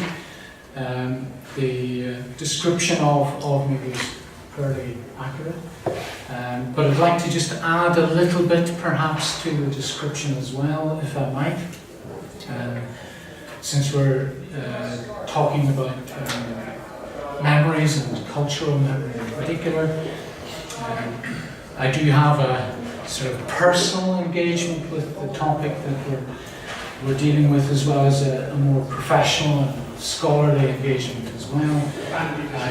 I am a native of Northern Ireland. I'm from the city of Derry, or Londonderry, Ironically enough, most natives of the city would have described it as Derry before the name got terrifically politicised during the 1980s, but that's another matter. I should say as well that I'm Protestant by background, and my parents actually were extremely interested in the Irish language as we were growing up, and so rather perhaps unusually for a Protestant family, they were in the habit of taking us to the Gaeltacht in neighbouring Donegal across the international border as then was. And I promise not to talk about the backstop problem this afternoon unless I really wants to talk about that. But nonetheless, during the early 1970s, therefore, my parents were very keen on taking us across the border to the Gaeltacht so that we would pick up a little bit of Irish. But of course, at that time, we were living in a very Protestant council housing estate, very, I suppose, working class for want of a better word.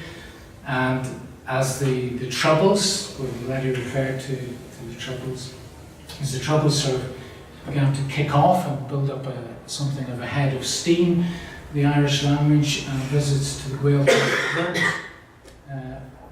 weren't entirely welcomed by our neighbours who became increasingly hostile towards this kind of activity. So, my parents and the family eventually moved house to live in a very Irish Republican enclave. So, a rather unusual upbringing in that regard. Having said that, I now reside in Wales and have been there for a couple of decades by now.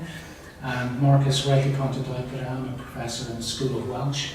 And yes, I do speak Welsh. I, in fact, spend most of my professional working life in the Welsh language. The Welsh language, in contrast perhaps to the Irish language, both parts of it, is much more robust and much more widely spoken language. So in that sense, I've spent much more time in the Welsh language, and I'm probably much more fluent in the Welsh language than I am in the Irish language. So there's a little bit of my background. You can do with that what you wish. And secondly, what I want to do is just to go through a couple of things with you in the course of my talk. Two things specifically really is what I've got in mind. One is to talk about the construction, if you like, of a very particular type of Irish language community, and that is an Irish language community that created itself in the prison cells, if you like, of Northern Ireland during the course of the political troubles there, and the impact of that political, linguistic, incarcerated community on wider society, in particular during the 1980s and 1990s and onwards. So that's the first thing I want to do with you. And the second thing I want to do with you is to think about as well how that impact of that sort of linguistic, political, incarcerated community is now transitioning, if you like, to a potentially new place for the Irish language in the form of perhaps an Irish Language Act. In other words, I'll be perhaps making one or two points about the kinds of challenges that are posed for linguistic justice, as it were, for the Irish language in Northern Ireland. So two things really is what I've got in mind. A little bit of context for the research that I will be talking about, which is research on this political community. And the research was conducted by myself several years ago, completed and published, and most of it is available in a book which is available online they're all good booksellers, very reasonably priced. And if the sales don't jump up on Amazon, I'd be mightily upset. But it is published, so if you are interested, you can have a little look at it. And there are illustrations and photographs and stuff that make it a little bit more, I don't know, accessible perhaps than your normal academic text. But I should say that I have written more widely on the sociology of the Irish language as well. I've also written on language law and language rights, and perhaps more particularly for what I'm going to talk about in the next few minutes, I've written on other cases of language and political activism and incarceration, including in Wales and in the Basque Country, and I'm currently doing field work in Palestine amongst Jews living in communities that are described as illegal by the United Nations and international law, and also amongst Palestinians who have been in prison for all sorts of things and are engaging with language, including Hebrew and English in all sorts of different interesting ways. But turning to what I've got in mind today, Prison Recall Field Notes on Remembering the Irish Language in Long Cash and Maze. I set about doing this research a number of years ago using a sort of varied methodological approach. Part of it was ethnographic, and that meant conducting interviews with individuals who had been in prison and talking about their experiences of being in prison and their engagement with the Irish language in prison and so forth. It also included conducting joint interviews, which were completely different in their nature, because whenever people are being interviewed together, it's the way in which they're reconstructing their memory of their time in prison is actually it's co-constructed. So there's a kind of conversation between the people that are in front of me. So it makes for a very different kind of data, as opposed to a one-on-one interview where it's much more, in a certain sense, inquisitorial and investigative, because the interviewer can be, to some degree, much more in charge of the interaction. The methodology also included some historiographical work, reading autobiographical material by many of these prisoners, but it also included looking at anthologies, if you like, created by the prisoners themselves. So they're sort of collected recollections of their time in prison, collected by the prisoners or the former prisoners amongst their colleagues.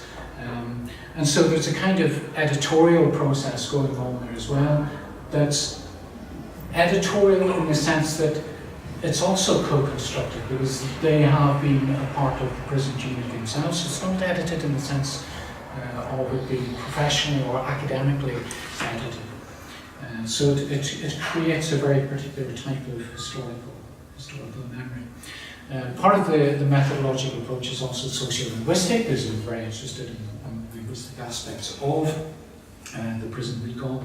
And part of it is also philosophical and political scientific, because it was interested in the sort of societal impacts of this particular prison community. So, first slide. The first, if you like, feature of the history of this community relates to the process of internment in Northern Ireland, begun in the early 1970s, where by the Northern Ireland government, the same was, set about rounding up. I won't go into the detail of all this. I'm sure a lot of you will know roughly what happened at that time. But the Northern Ireland government, the same was, set about rounding up lots of young men, mostly, that were known or suspected of being involved in Irish Republican politics or Irish Republican families, and thought it would be a jolly good idea to have them all rounded up and placed in prison, because it would be much safer to have them there rather than at home or on the streets. And they made use of a former Royal Air Force, I think it was, barracks by Long Cash, and it's kind of dormitory style accommodation in old Nissen huts, And the prisoners that they incarcerated here were sort of looked upon in some ways as political prisoners of a sort. In other words, they weren't obliged to wear prison uniform. They were allowed very free association, so they could mingle amongst each other in the dormitories, or they could hold different educational classes in different parts of the site. So it was a fairly relaxed regime in many ways. And I'll just give you a couple of quotations that gives you a picture of the type of community that the prisoners themselves felt they had at that point in their own words, and with particular reference to the language activities, the Irish language activities that they were engaged in at that point as well. And here we have the first of the quotations. It happened in June 1973 that men with 10 years and more were sent to the new cages, that is the dormitory style accommodation with cells in them, and after a couple more weeks we were moved into one of them. In a month there were 4 new cages of provosts or members of the provisional IRA adjacent to each other. After that they collected names of people who wanted to learn Irish. I took advantage of this again. It was better than in the Crumlin, another prison in Belfast. We had chalk, blackboards, books, and so on. After they collected the names, there were 30 of them, and they decided to establish a Gaeltacht. That Monday, I was informed of the class that I was to be a pupil in. We weren't working for more than 6 weeks until we got the Fáinne glass, our first Fáinne, to note that they were able to speak Irish. We got it and wore it on our coats. I was over the moon at getting it. So that's a description in the words of one of the prisoners at the time of the sort of experience that they were having in the Longcash cages.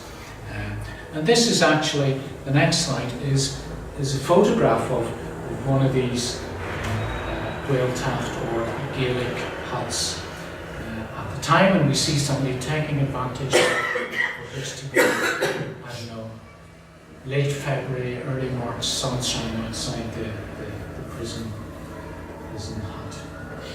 Maybe I'm being a bit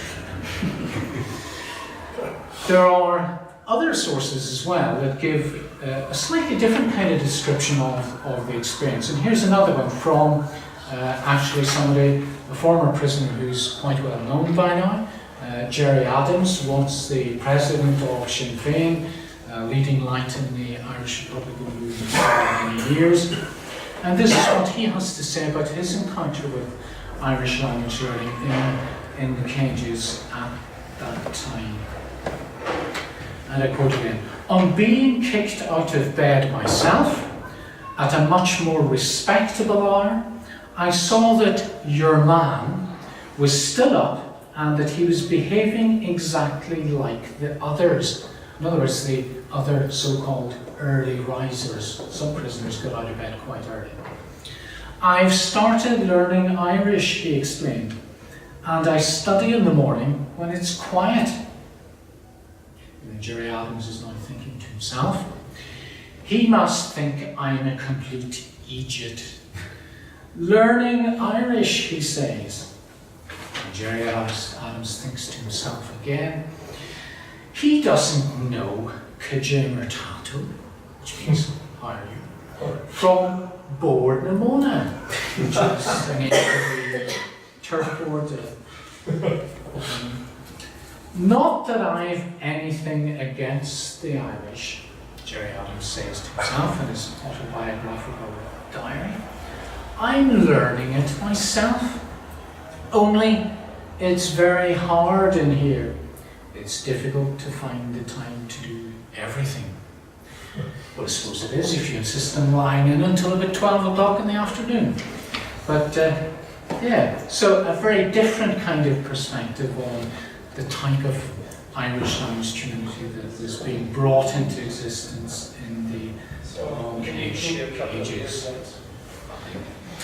Perhaps more seriously, in one sense, this activity certainly did lead to the creation of the genesis, if you like, of a new type of community in prison, and it also created, at this early stage, a new type of, a new style, if you like, of Irish language. In other words, they were doing things with the Irish language which one necessarily ought not to do. So they were inventing sort of new forms of language, new idioms and stuff like that. And of course, some of those idiomatic phrases have now entered the Irish language and have become so popular that they're actually fairly well known in the English language as well. And I'm going to give you just a couple of examples of those particular new forms of Irish in context from sources produced by the prisoners themselves. And here we have one description of Christmas time in the cages. Outside it starts to snow. Page 11 of Longcash settles easily into its wintering over Christmas. The hut OC, Officer Commanding, turns off the lights. The hut is bathed in an orange glow from the lights outside in the perimeter fence. Snowflakes swirl against the windows. The wind howls through the wire. Ahawai, meaning good night. Ahawai muckers. Egbert shouts from his blankets. Onward to freedom, your man replies. Chucky Arla, he yells, Irish language slogan meaning our day will come. Nolig Hana Eve, sadly, so Merry Christmas to you all. Nolig Hana Eve, comrades. Nolig Hana, we reply. So here we have an autobiographical description of, Christmas Eve in the cells and the way in which they're making the Irish language work all new for themselves. There's the newness or the difficulty in this is pointed out by a fairly well-known Irish language poet from Belfast, Kieran Carson, the product of the Shaw's Road Gaeltacht to a great degree, an Irish language community which I'm not going to talk about today unless somebody asks him to do so. This is what Kieran Carson says about this new type of Irish, this terms such as chucky or not.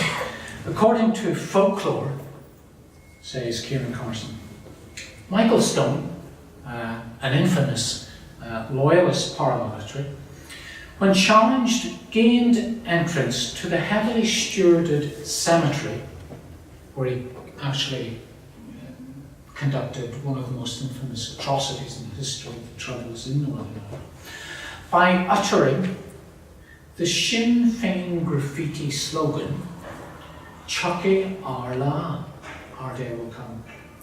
Apocryphal or not, the phrase is riddled with historical and linguistic ambiguity.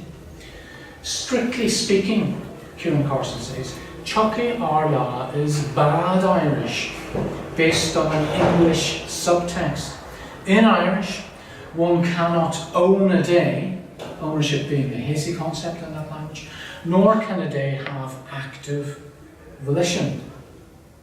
Accordingly, an alternative expression, Bay an La Lin, is sometimes seen inscribed on gable walls. Graffiti, political graffiti. Literally, the day will be with us, or in English, the day will come. So, a new linguistic community, a new type of Irish, but problematic in a number of different ways. It may well have been the case that would have all just, passed into the sort of history of the Troubles of Northern Ireland as a small footnote somewhere, but for what happened next. And what happened next around 1976 was that, driven in partly by the conservative media, the Daily Telegraph and the Daily Mail, who thought that this very relaxed regime in the Long Kesh, where people were allowed to read newspapers and have the radio and have classes together and run around playing football and sunbathe outside the huts, they thought this isn't good enough. These people are supposed to be punished. These people are supposed to be having a hard time. So new prison was built, a new regime was instituted, and the regime was really geared towards the criminalisation of these prisoners. And of course the prisoners resisted that. The prisoners saw themselves, the Irish Republican prisoners saw themselves as political prisoners, so they resisted that process of criminalisation whereby they were supposed to wear a prison uniform, and they refused to do so, so they had no clothes at all, so they wore a blanket, so it became known as the blanket protest. Unfortunately, for the prisoners, the prison authorities didn't particularly care that they were wandering around the place naked or just wearing a blanket, so the prisoners decided that they'd step up a gear and they conducted what was known as the dirty protest. Unfortunately again, the prison authorities didn't much care that they were making a mess of the place, and so they escalated again and they conducted a series of hunger strikes, and of course many of us know what happened after that. The hunger strikes isn't particularly of interest to me, but the hunger strikes in particular provide a context for what happened next to the Irish language in these new prison cells, described as the H blocks, because it gave, if you like, the Irish language a sense of radical purpose in the prison cells in the first place, and then in society beyond the prison cells after that. Part of the new regime meant that the prisoners were isolated in their cells, either on their own or in very small numbers for very long periods of time. So having communal Irish language classes could not happen, nor could they have access to radio or Irish language books and so forth, so they had to be very innovative in how they conducted their language lessons and how they gained access to teaching and learning material.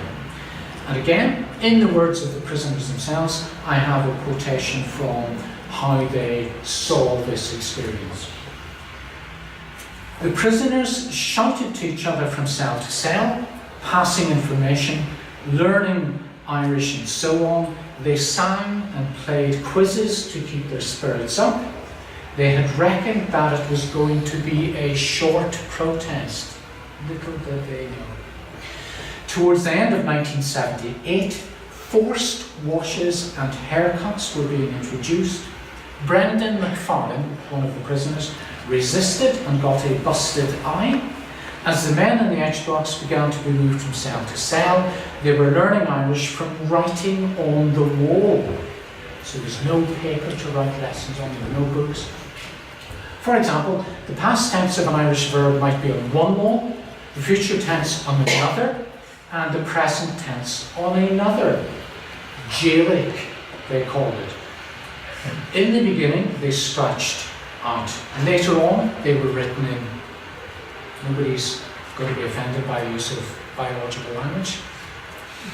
Later, they were written in shit. So Gaelic is a play on the English word for the Irish language, Gaelic. So they understand that they're creating a very particular type of the Irish language. They understand that it's a very peculiar kind of community that's creating as well.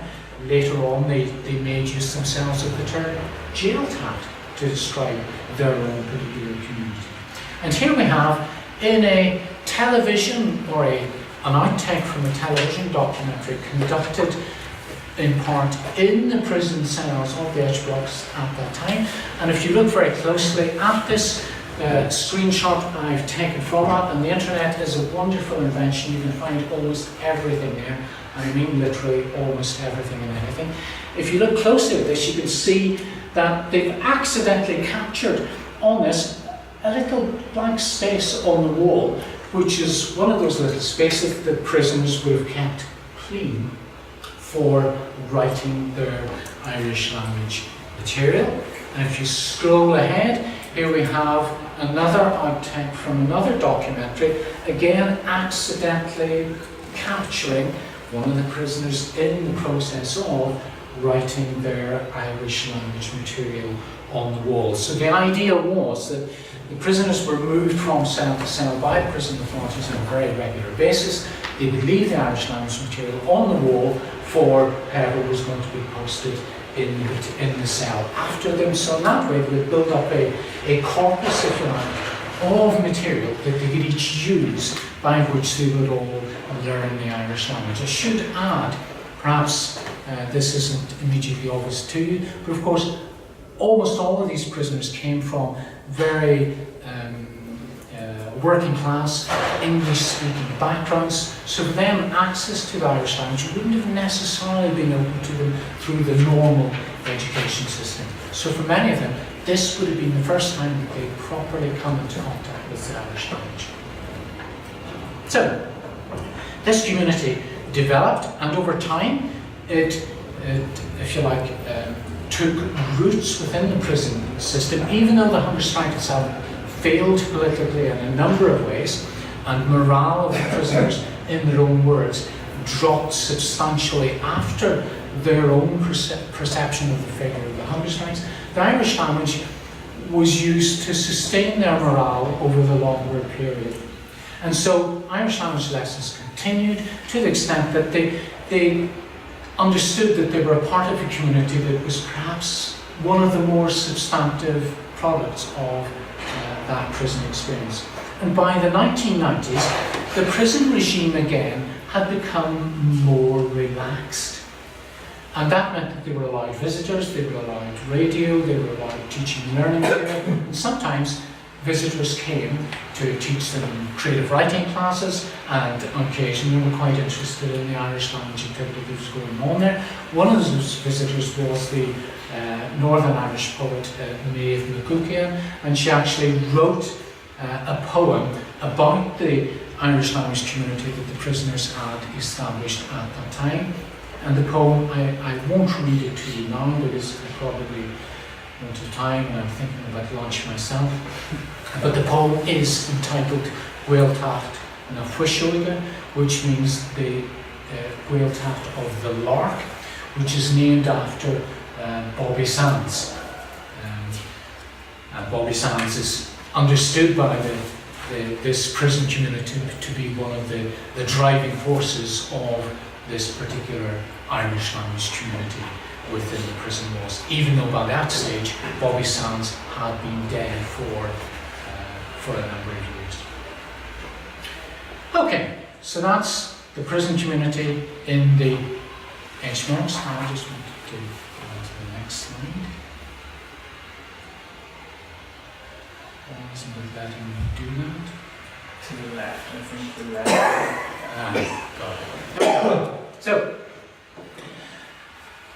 part of the impact, one of the impacts of the hunger strikes was, of course, the radicalisation of Irish Republican communities beyond the prison walls, and of course, part of the ongoing radicalisation was the simple fact of many of these prisoners now being released and returning to their own communities in different parts of Northern Ireland, and bringing with them the Irish language from the prison to the communities in which they now find themselves. And you can see that entering the public consciousness in a number of different ways. One of the ways in which it immediately enters the public consciousness is through the language being sort of communicated on things like this. Yeah. And the use of the Irish language is a very prominent feature of this kind of visual grammar of Irish Republican radicalism in the 1980s and 1990s. I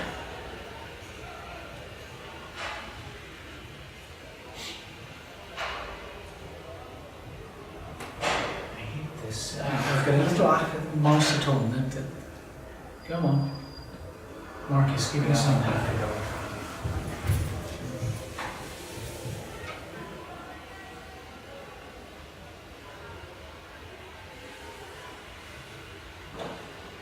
Okay.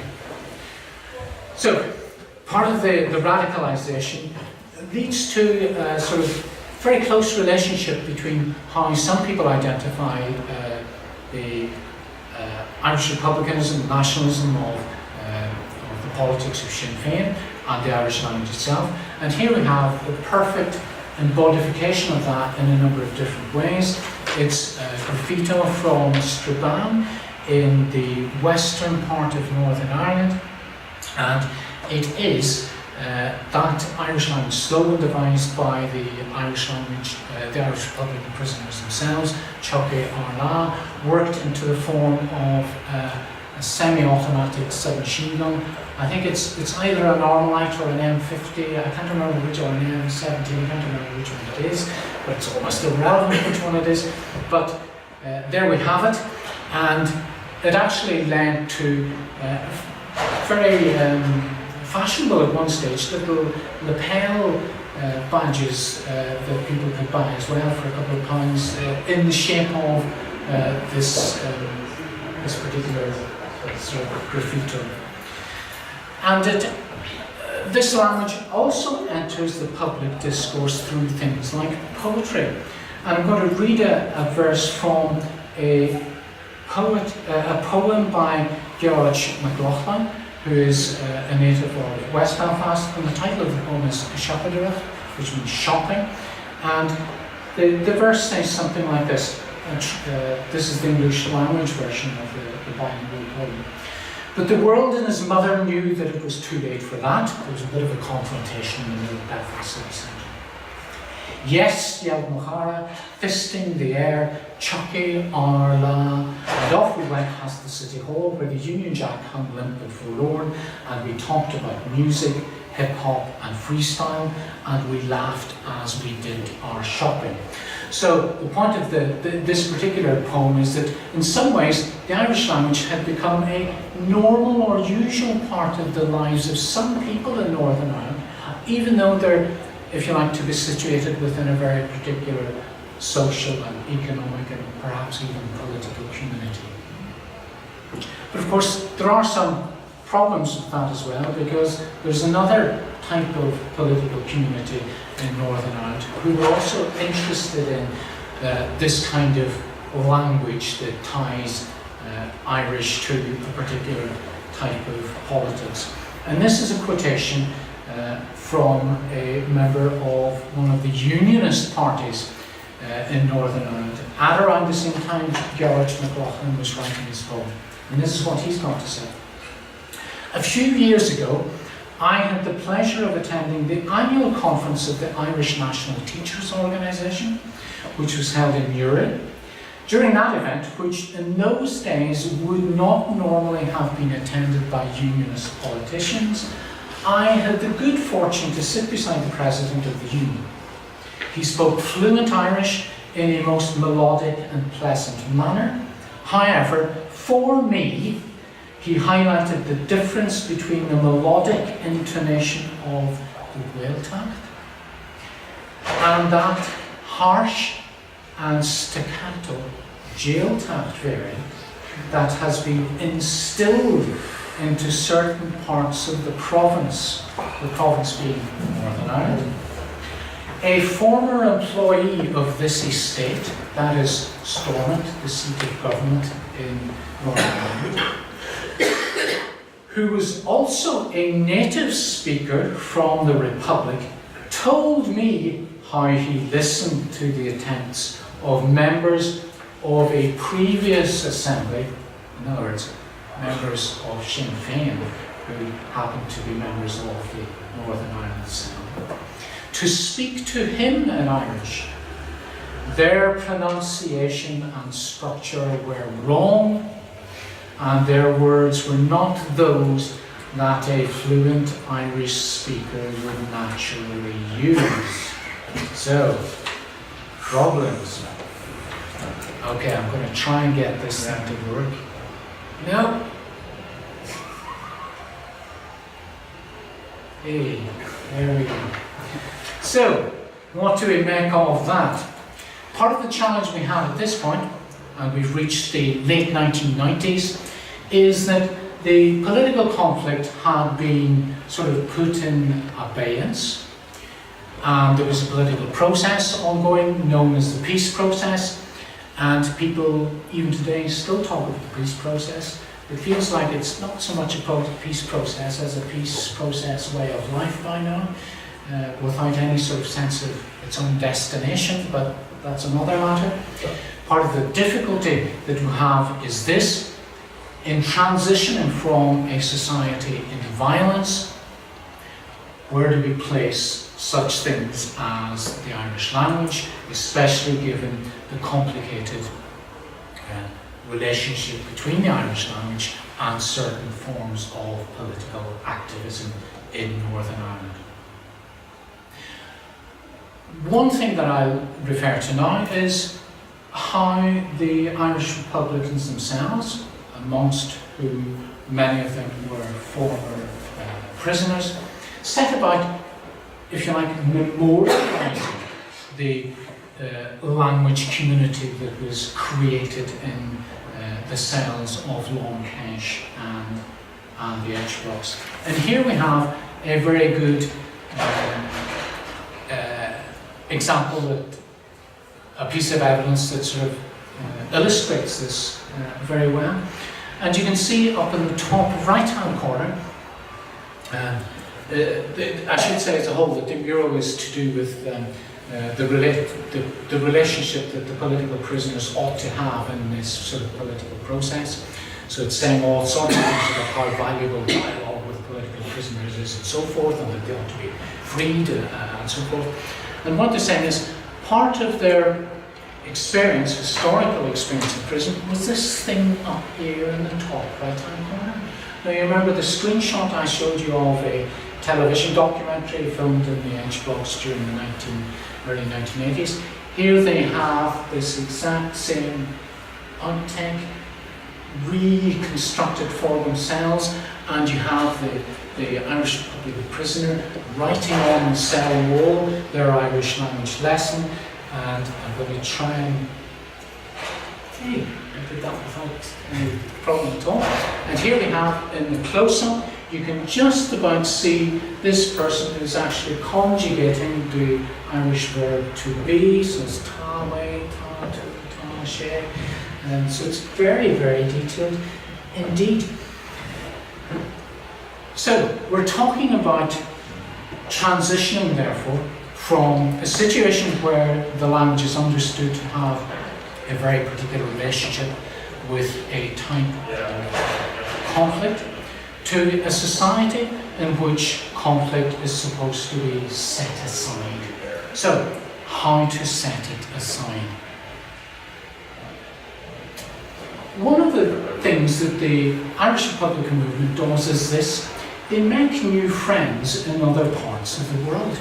Now, this item of political graffiti was actually to be found in West Belfast.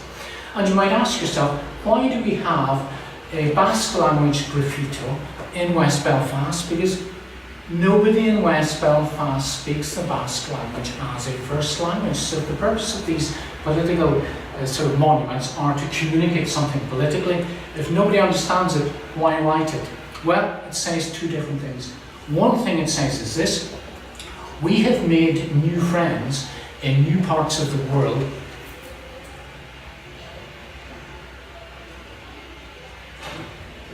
who are in similar sort of linguistic situations that we are. In other words, the Basques, who have been engaged in a similar kind of struggle to us, have something to say about their language that we can learn from. The second thing it does is this: it engages with groupings like ETA, if you like, the Basque equivalent of the IRA, and the way in which the Irish Republican movement couched that at that time was, no, we're not espousing the use of political violence in the Basque country. What we're saying is, we are engaged in a peace process here in Northern Ireland, and it's going to bring us dividends in all sorts of other ways. Look, we are promoting peace internationally because we're saying to people like the Basques, you can have a peace process as well. So in that sense, this particular monument works in all sorts of different ways. It talks to different audiences for different purposes. For some of the Basques themselves, what they see in this, and actually this mural was painted by people from the Basque country, invited from the Basque country to West Belfast to paint it. They take that monument back with them in photographic form, and they publish it in all sorts of different places in order to say very particular things about the political process in the Basque Country. And right in the middle of it, you have in the yellow strip again, Chaque Arla, so it ties together the linguistic identity of the very particular community that we're dealing with. Oh, not quite too far. Okay, so part of the answer to this problem of transitioning is to introduce an Irish Language Act for some actors in Northern Ireland, and it's a shame that one of our speakers isn't going to, because I know that he was going to talk about that. But part of the solution for some is to introduce an Irish Language Act, which is going to do all sorts of different things for Irish language speakers in Northern Ireland. Part of the answer as well is to institutionalise the Irish language in a community basis in another way, through the creation of an urban Gaeltacht quarter that will be supported by public money in different ways. The Gaeltacht quarter has been created. The Irish Language Act has not been created.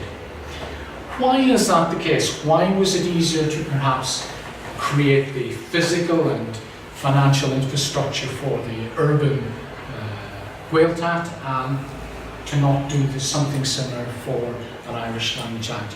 Part of the problem is this. The different political groupings that are part of this society in transition in Northern Ireland have very different views on what linguistic justice for the Irish language looks like. And I'm going to go through 2 or 3 positions on this very briefly, and then I will conclude. First of all, we have the unionist position, and I've looked at how unionist politicians and unionist political activists talk about language issues in different ways, and to the extent that they themselves see them constructing their own public arguments on the basis of justice, this is how they articulate it. In the first place, they say that their position, their starting point, is that there ought to be a position of liberal neutrality on language issues. And of course, the language of liberal neutrality in Northern Ireland is the English language, because everybody speaks the English language, and secondly, the English language in their worldview isn't a political language. Whereas the Irish language, as we've seen from the previous quotation about the staccato form of Gaelic, is hugely politicised in their worldview. So, liberal neutrality. Secondly, it's to do with equality. They say, yes, equality forms a part of their formula for linguistic justice, but it's equality between the Irish language and the language of the Unionist or the Loyalist tradition, namely Ulster Scots. It's not anything to do with equality between the Irish language and the English language. And then thirdly, it's to do with territoriality. In other words, we're happy to have the Irish language somewhere, but preferably not in our Unionist backyard. You can have it in some other backyards, but not ours. So they're happy to have a sort of local or micro level approach to the territoriality, the territorial recognition of the Irish language. They also have some intra-linguistic concerns. And in particular, they would say or have said in the past things like this: we are happy to have some recognition for the Irish language, but it's a pity that it couldn't be the Ulster version of the Irish language that's recognised, because, well, us Ulster Unionists, we quite like Ulster things as well. So if the Irish Republicans could do that, well, yeah, that would be better than having some other version of Irish. And of course, they have a difficulty with Gaelic as well, because they view that as a hugely politicised form of language. And then we have the nationalist position. They make what are known as identity justifications for the case for the Irish language. In other words, they say something like this: the Irish language is their own language. It is a language which is a part of their long historical tradition, and it's been oppressed and so forth, and therefore there are very good historical arguments for doing certain things for the Irish language. It's a part of our identity, they say. They're also interested in equality, but what they say is what is needed is equality between Irish and English. The Ulster Scots is something different altogether. So while you could say that the Unionists and the Nationalists both recognise equality as being important, the crucial issue is equality of what? And then thirdly, the nationalist position doesn't feel comfortable with this principle of territoriality, but rather they argue for a principle of personality. And what that means is, if we are to recognise the Irish language, if we are to give Irish speakers rights, the rights ought to follow the individual wherever they are. So it doesn't matter if the individual is in some little enclave or in some huge city or some part of Northern Ireland or other. It's irrelevant. It doesn't matter, in other words, which local territory or micro-territory the individual happens to be. If that individual speaks Irish, the right ought to follow them. In other words, it follows the personality who speaks the language rather than being based upon a particular territory, which might be Irish language friendly or not. And then, fourthly, they also have intralinguistic concerns, although these days they might not tend to recognise some of them themselves. For example, were we to wind ourselves back to the cages in the early 1970s, we have on record some of the prisoners saying, oh, you know what, the prison authorities, they've said they will provide us with Irish language lessons, they will organise them. They will provide us with Irish language teachers. But us, Irish Republican prisoners, we're not very happy with that. We'd like to organise ourselves in prison. And one of the reasons they say, amongst themselves, in their own literature, one of the reasons they say they rejected that is because of the type of Irish that they felt these government-supplied teachers would be teaching, which they described as Fianna Fáil Irish. And Fianna Fáil is, of course, historically speaking, the largest political party in the Republic of Ireland. You could say it's the dominant political party in the Republic of Ireland. And of course, for Northern Republicans at that time especially, a party like Fianna Fáil was seen as a party that had sold out proper, fully blown Irish republicanism, because they'd allowed the creation of partition and the border and all that kind of stuff. So they didn't want to be taught Fianna Fáil Irish. No, thank you very much. There's another intralinguistic concern as well, to do with what some people describe as Sinn Féin Irish. And some of the commentators that describe this type of Irish as Sinn Féin Irish, as you might guess, aren't especially sympathetic to the politics of Sinn Féin, in other words, Irish republicanism, but they are sympathetic to the politics of Irish nationalism. And what they say, or what they are saying when they point to Sinn Féin Irish and say it's all a bit peculiar, that Irish, and it's all a bit problematic and ungrammatical and whatever, what they're saying is there's a hypocrisy at work here with Sinn Féin in their promotion of the Irish language, in that they're doing things with the language that are wholly motivated by their own political interests rather than broader political interest, or even the interest of the Irish language itself. So there's a political criticism being made within the family of Irish nationalism of a particular strain of Irish republicanism there. So when people say Sinn Féin Irish, it's a shorthand for all sorts of other things. And then we have, let me see, yeah, there we go. And I think you were going to have another speaker at one stage that was going to be talking at this kind of thing. So you could have had an interesting conversation about this. But nonetheless, then you have what could usefully describe, I think, as a loyalist position, which is a type of unionism which can be described, if you like, as a working class type of unionism. And they have a very interesting position on linguistic justice as regards the Irish language, because they are in some ways sympathetically disposed, some of them, to the Irish language. And they actually make what would be described by political philosophers as identity justifications.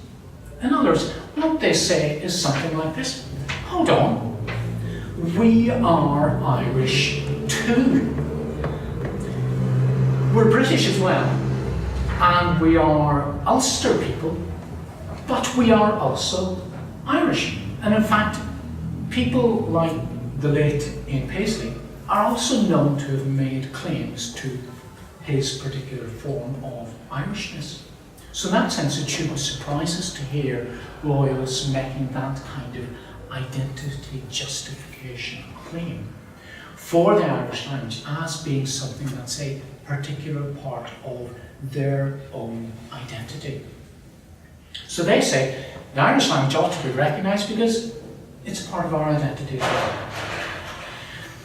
And they also make, although they don't articulate it like this, but they also make what political philosophers would describe as a capability deprivation claim. In other words, what they say is something like this: we have been oppressed by the unionist ruling class, the unionist middle class, the unionist political class that have always held the levers of political power and cultural patronage and economic value for themselves, and they've just treated us as the people who work in the shipyards and build ships for them and stuff like that, and actually we've been treated as badly as almost anybody else in this society. We have been excluded and deprived and so forth. And moreover, one of the things that we've been deprived of, one of the things that has been made inaccessible to us because of our domination by that political unionist class, is our Irish identity, including the inaccessibility of the Irish language to us as a community. So the statutory education system in Northern Ireland from the time of partition did not teach the Irish language as a subject on the curriculum. And so loyalist groups, or groups that teach the Irish language, in particular loyalist communities by now, can be seen in the context of that kind of approach to linguistic justice. And this is where I'm going to close. And where does this take us to finally? And I know we had a speaker who was going to speak about language rights and language laws and all that kind of stuff, so we could have had a conversation with that. Maybe we can do something with that anyway. But the question that lots of political actors are asking in Northern Ireland now, especially given that the political institutions in Northern Ireland are in a state of collapse because of an Irish Language Act, or a lack of an Irish Language Act, many are asking, well, what on earth can we do about that? What can we do with that? In other words, for many, the question is something like this: what should reasonable and proportionate accommodation rights for Irish speakers look like in Northern Ireland? And I know that certain language activists and their groups have a particular vision of what those rights ought to look like, but of course many of the political parties are completely opposed to recognising the Irish language in any way whatsoever. I think by comparing Irish language with some of its Celtic cousins, if you like, can usefully inform the extent to which Irish language or rights for Irish speakers could be recognised. But perhaps that might not go quite as far as some of the Irish language groups themselves might like to go. And another issue is something more problematic again. If it is the purpose of the government, as might be in Northern Ireland, to do something like accommodate or even promote linguistic diversity, and I know that Arlene Foster and some of her colleagues are very keen on the Polish language, they might be less keen on the Irish language, but the question then becomes something like, if we are interested in promoting linguistic diversity, how do you promote linguistic diversity in a society that remains divided? There are different ways to do that, but again, some of them might fall short of what some actors might want, but might go further than what some other actors might perhaps once have thought they were willing to tolerate. So, there we have it, a story about a very particular type of Irish language community, born in prison, becoming something else in society beyond prison, being remembered in all sorts of politically charged ways, but somehow or other society today in Northern Ireland has to be able to accommodate those conflicting understandings of what that community once meant and what that community means now, and perhaps even more importantly than that, what that community might mean in the future. There we go. Done.